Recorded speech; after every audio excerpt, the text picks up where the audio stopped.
C'est à présent l'heure de notre focus. On part aujourd'hui en Thaïlande pour un reportage consacré à l'immigration clandestine et au trafic d'êtres humains. Des questions qui font la une de l'actualité dans cette région d'Asie du Sud-Est, avec des centaines de boat people à la dérive dans l'océan Indien et ces fausses communes découvertes à la frontière entre la Thaïlande et la Malaisie. Des centaines de corps ont récemment été exhumés, découvertes macabres dans des camps occupés par des trafiquants d'êtres humains au beau milieu de la jungle. Regardez ce reportage signé Cyril Payen.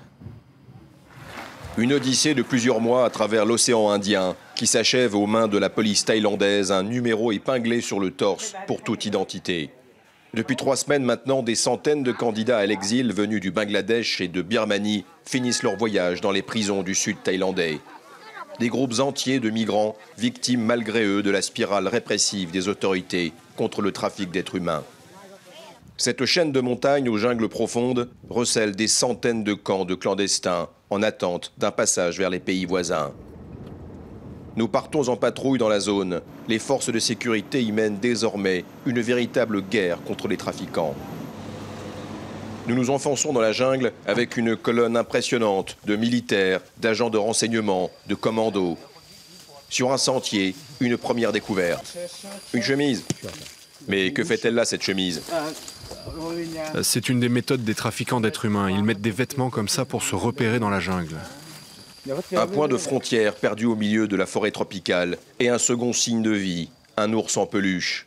Parmi les groupes de clandestins acheminés ici, un grand nombre sont des enfants, retenus pendant des mois dans des dizaines de camps de transit secrets comme celui-ci. À partir de maintenant, on va vers l'inconnu. On ne sait pas sur qui on peut tomber. C'est pour cela que nous sommes là, par sécurité.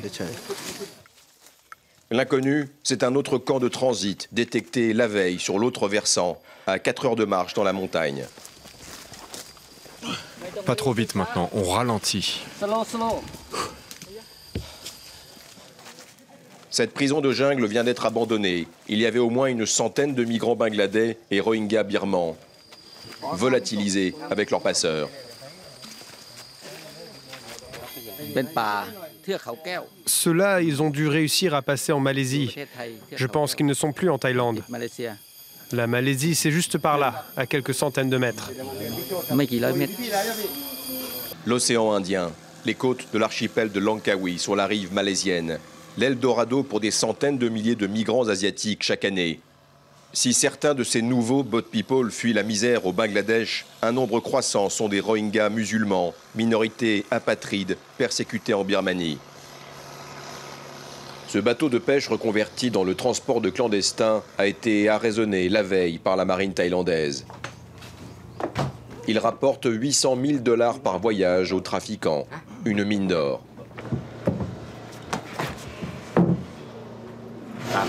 Là, dans les soutes, et puis sur les 2 ponts, ils peuvent mettre au moins 300 personnes. C'est le nombre moyen pour ce type de bateau. En fait, nous sommes débordés. Oui, ces trafics ne sont pas nouveaux, mais d'un coup, cela devient une priorité nationale. Alors c'est difficile pour nous, cela va prendre beaucoup de temps. Oui, d'autant que cette vaste région est notoirement le royaume de tous les trafics, de tous les commerces illicites, le royaume de l'omerta aussi. Oui, j'ai vu les informations à la télévision, mais je ne sais rien du tout de tout ça. Je n'ai jamais entendu parler de ces trafics. C'est triste pour ces gens. Kourassid Yatim a passé toute sa vie en mer. L'océan Indien n'a pas de secret pour ce vieux pêcheur musulman. Des Rohingyas sur des bateaux, des trafiquants, il sait que cela existe ici. Oui, j'en ai vu le mois dernier, sur une île, près d'Aceh, en Indonésie. Il y avait au moins 3000 personnes. Mais avez-vous une idée de qui sont les trafiquants, ceux qui sont impliqués ? Bien sûr que j'ai une idée, mais je ne vous dirai pas qui c'est. Pourquoi ne le direz-vous pas ? Parce que je n'ai pas envie de me faire tuer. Une grande partie de l'économie florissante de cette province frontalière reposerait sur le trafic et la contrebande. Drogue, essence, armes, avec en tête de liste le commerce d'êtres humains très en vogue, qui impliquerait les mafias locales, mais aussi des officiels, des membres de la police et de l'armée. Le gouverneur local n'est pas friand des questions des journalistes. La soudaine célébrité de sa province, il aurait préféré s'en passer. Je ne veux pas parler des Rohingyas à la télévision. Finalement, entre deux portes, il va nous livrer le fond de sa pensée. Oui, je suis au courant. Bien sûr que je suis au courant de ce qui se passe ici.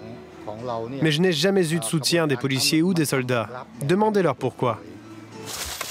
Retour dans la jungle avec la patrouille thaïlandaise pour une surprise macabre. 1, 2. En tout, 4 corps ont été enterrés ici à la hâte.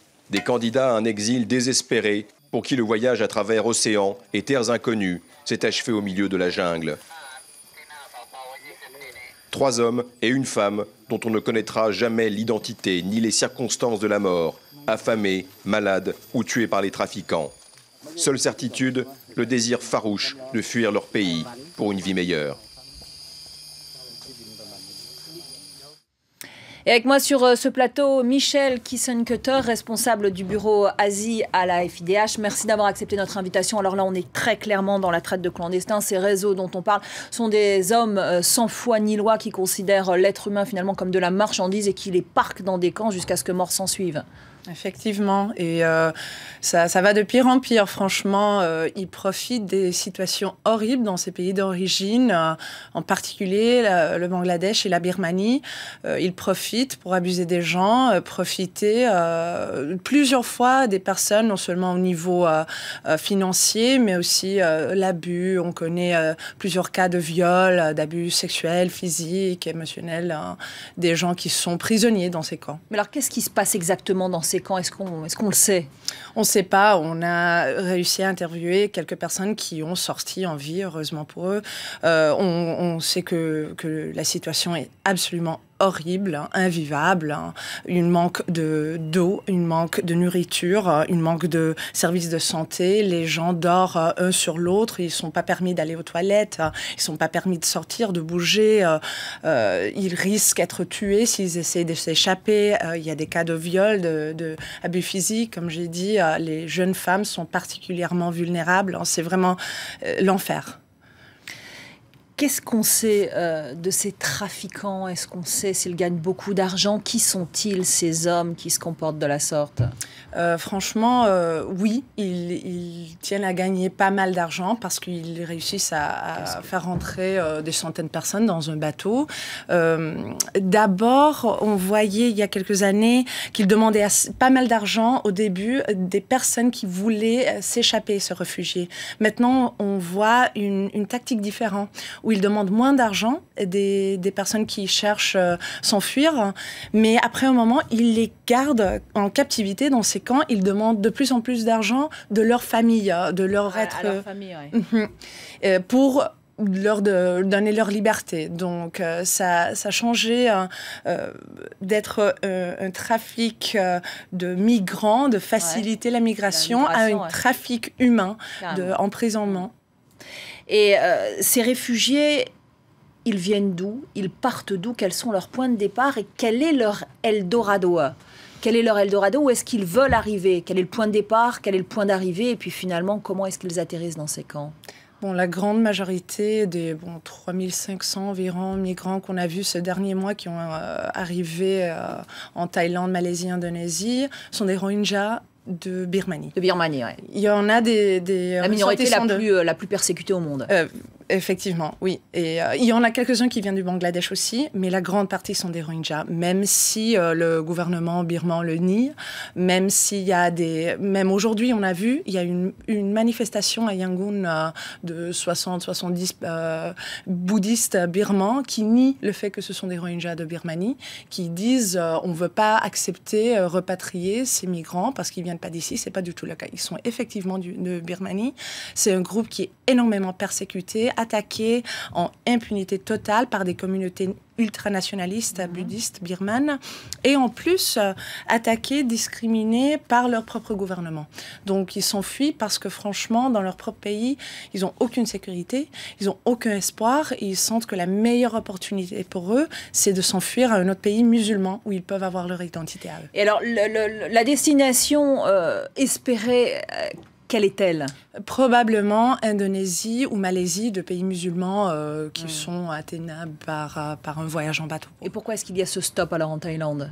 Parce que c'était beaucoup plus facile pour eux, parce que ça permettait aussi maintenant les trafiquants de les mettre dans des camps et demander de l'argent avant de leur permettre de continuer leur voyage. Et concrètement, personne ne veut les accueillir? Franchement, on a entendu des déclarations horribles, même des dirigeants d'Australie qui disent qu'ils ne veulent rien avoir avec ça. On a entendu la complicité des autorités en Thaïlande, en Malaisie, qui rejettent ces migrants complètement. En Bangladesh, la première ministre a dit on ne veut pas accueillir ces gens. Personne ne les veut. On les rejette complètement. Et alors, dans ces trafics, quelle est l'implication, on peut s'interroger, des autorités locales, les autorités birmanes, thaïlandaises ou encore malaisiennes? Bon, en Birmanie, on a un gouvernement qui est encore complètement contrôlé par l'armée. Et donc, rien ne se passe sans la connaissance et la validation des militaires. Et donc, on sait très clairement que les autorités sont impliquées. Ils sont impliqués dès le début, dans le sens de la discrimination institutionnelle contre ces gens, l'impunité totale pour les attaques contre ces personnes et les faciliter ou les pousser pour s'enfuir. Et au niveau des pays d'accueil, on sait très clairement aussi que ça soit au niveau des autorités très locales, la police qui est là sur les ports quand les personnes arrivent, ou au niveau plus élevé, ils sont conscients du problème, ils font rien pour l'arrêter. Et si on parle des gouvernements, est-ce que ces gouvernements d'Asie du Sud-Est ont un comportement finalement qui est très différent de celui des pays d'Europe en ce qui concerne les clandestins qui tentent de franchir la Méditerranée? Franchement, on voit des parallèles. On voit des parallèles où on traite des personnes comme s'ils sont vraiment des autres. On ne voit pas le lien humain entre nous et eux. On dit qu'ils viennent d'ailleurs, on dit qu'ils se mettent en danger, qu'ils vont contre la loi en essayant d'être des migrants sans documents. On voit les parallèles où on ne traite pas les êtres humains comme des êtres humains comme nous. Merci beaucoup. Merci à Michel Kiesencutter pour cet éclairage en direct sur notre antenne.